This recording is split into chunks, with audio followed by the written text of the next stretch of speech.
Hello, welcome to another How to Sight Read Like a Pro piano lesson by Richard Yang. Today we are going to put into use a lot of what you've learned from the last two lessons.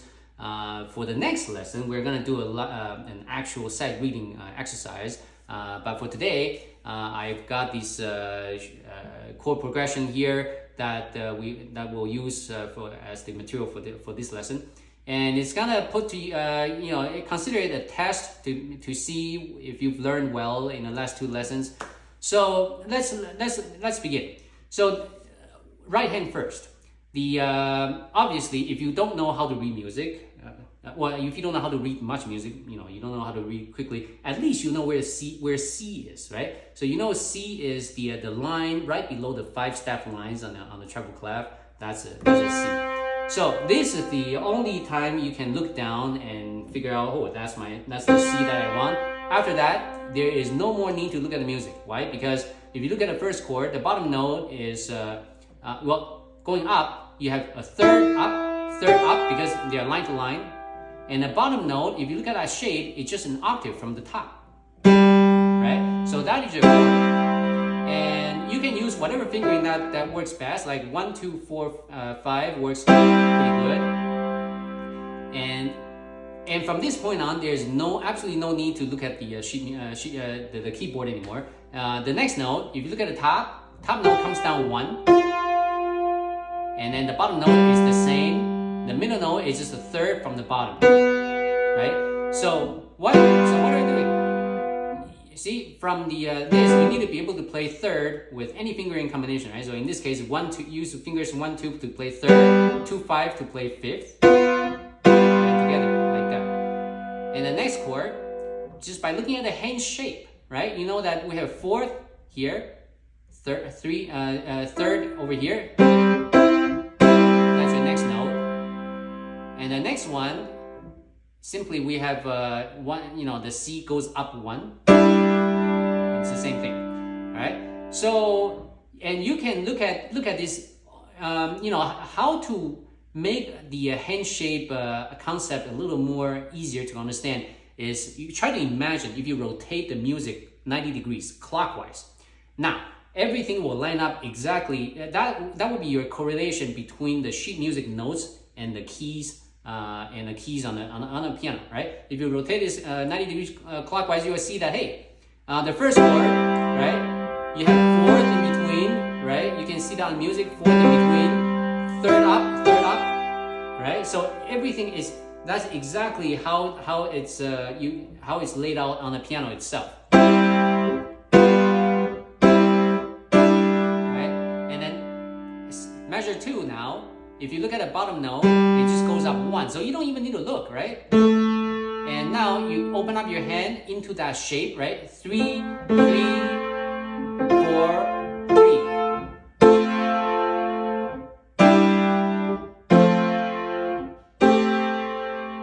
Right? Now here is a funny one because you have a note in between the bottom third, right? And then it goes up 1, 4, 1 to 4, 1 to 4, right? 4 apart, 4 apart.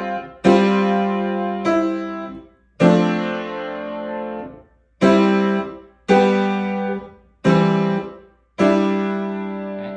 So the idea is that for this exercise, if you look at each individual beat, in terms of hand shape, the way you want to position your hand is that you want to open up so that your finger 1 and finger 5 cover the bottom and the bottommost and the topmost notes, and in between you get into the shape that you need based on what you're looking at.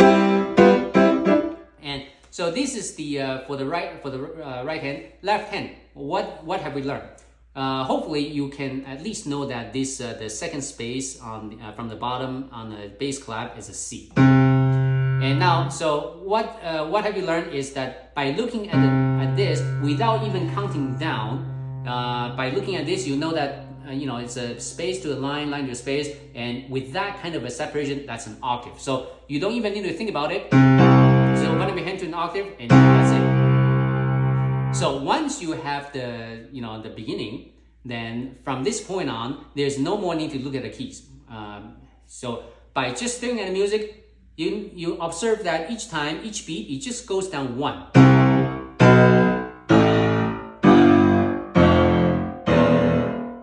And now this, from a space to a line, this is a fourth up, right? 1, 2, 3, 4. So again, you want to be able to see, imagine that G is actually right above the D to give you that, fourth look, right? So you can take a look at the keys, but after you look at the key to make that jump, practice this without looking at the keys. Can you do the same? And if you cannot, keep doing until you can. It's not hard. And once you've done it, remember it, because that's your jump on the fourth. So you can feel it. You can feel, what it's like to jump a third, minor or major, doesn't matter. Fourth, fifth.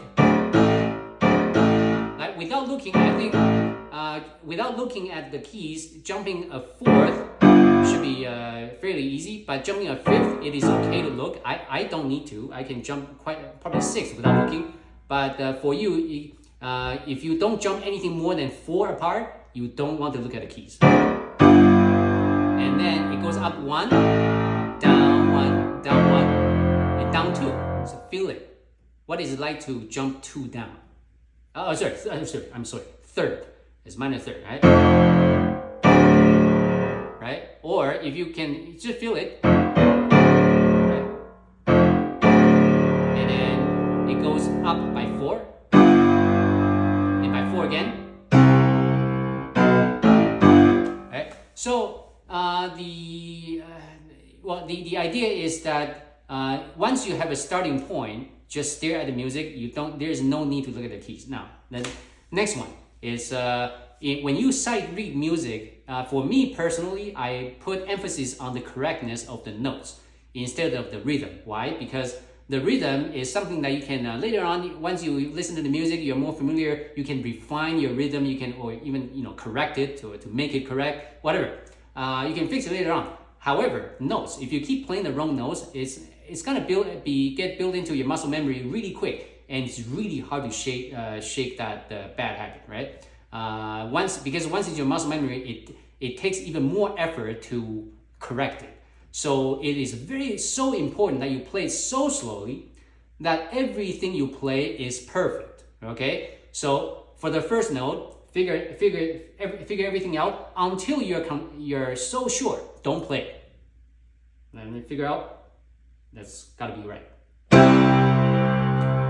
Now, while you search for the next note, hey, the bottom just goes down, but don't play it. Bottom goes down 1, this moves down, that's a third from the bottom. Yeah, I'm sure. And then you figure out the next one. Once you figure out, then you play. Okay? So this is very, very important because let me give you an example on Unravel, for example. Right? This thing, if you look at the music, if you play so slowly, you would know what you're doing. But most recordings that I see, people play this. Right? Why? Because they have no idea what they're playing. Right? And there is no reason why that person would not know what he's playing, because if he slows it down, stare at the music, it's very clear. Right? So it is so important to slow down, because when you play like that, people will immediately know you have no idea what you're doing. Right? Also, another thing, you might be doing this as well.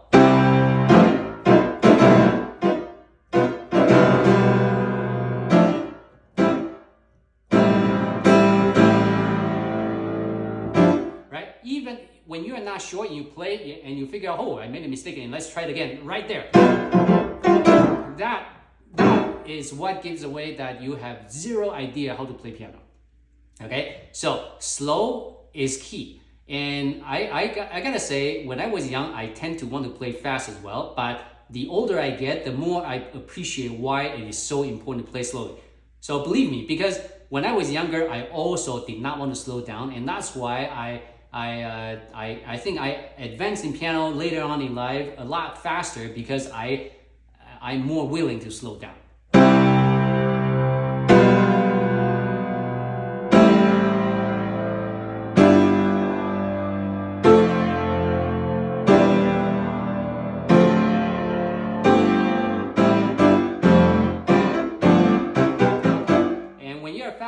And when you're when you get better, then you will be able to your starting tempo can be faster because you're used to seeing music that fast now.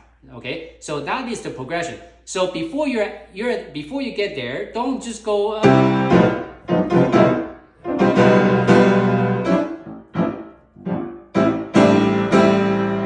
such a bad thing to do.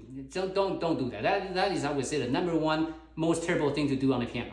Okay, so and now next I'm gonna give you a little hint on how I developed my ability to jump really far. Okay, so you take this chord progression. Let me improvise something. So chord progression, to think about the bottom note, your bass. Okay, so I'm gonna improvise something based on that.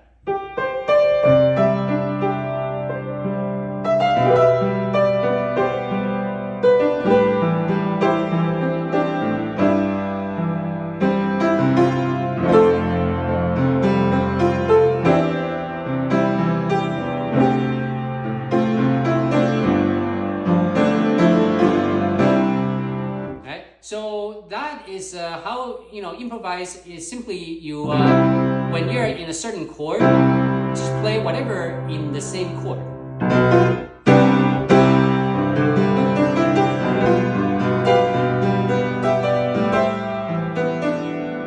And even if you have something different,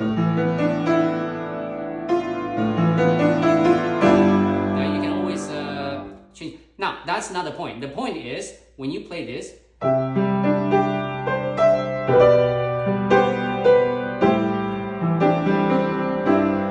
lot of times you want to give it emphasis by playing at the lower bass, right? So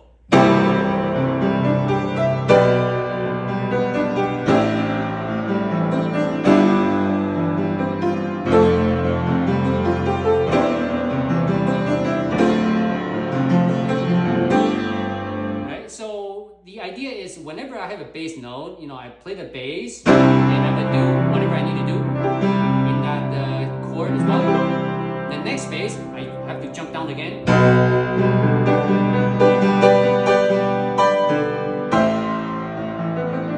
See, so this is a really interesting concept because in all the pop music, you want to make sure you have your bass beats, right? Or any popular music, you need to have some bass beats. And it's the idea that once you play the bass beat, you are still playing something in the chord, but when you play the next one, you need to go down and play that bass beat again.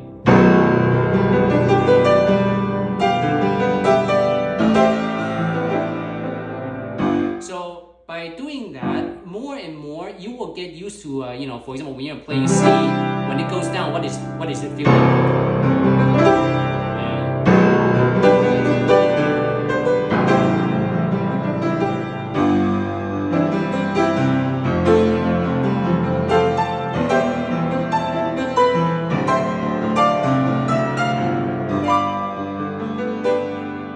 I'm not playing anything really in rhythm or anything, but it's just to show you the idea of how I personally do it. You have your melody on top. You have your melody accompaniment, whatever. Okay? But when you do that, also consider playing at the bass beat 1 octave below.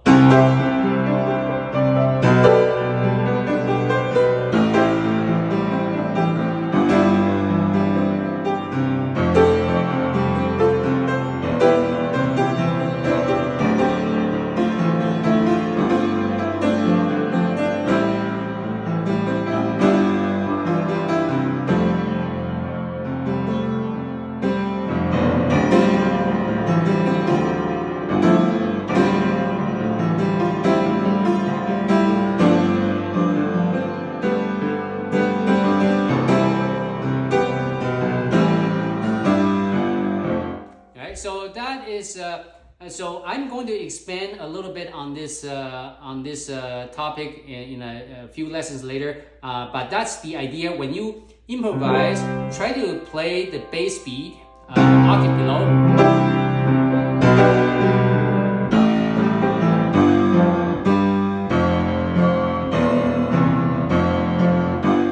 And by doing that, when you do that more and more, and you'll be more familiar with jumps.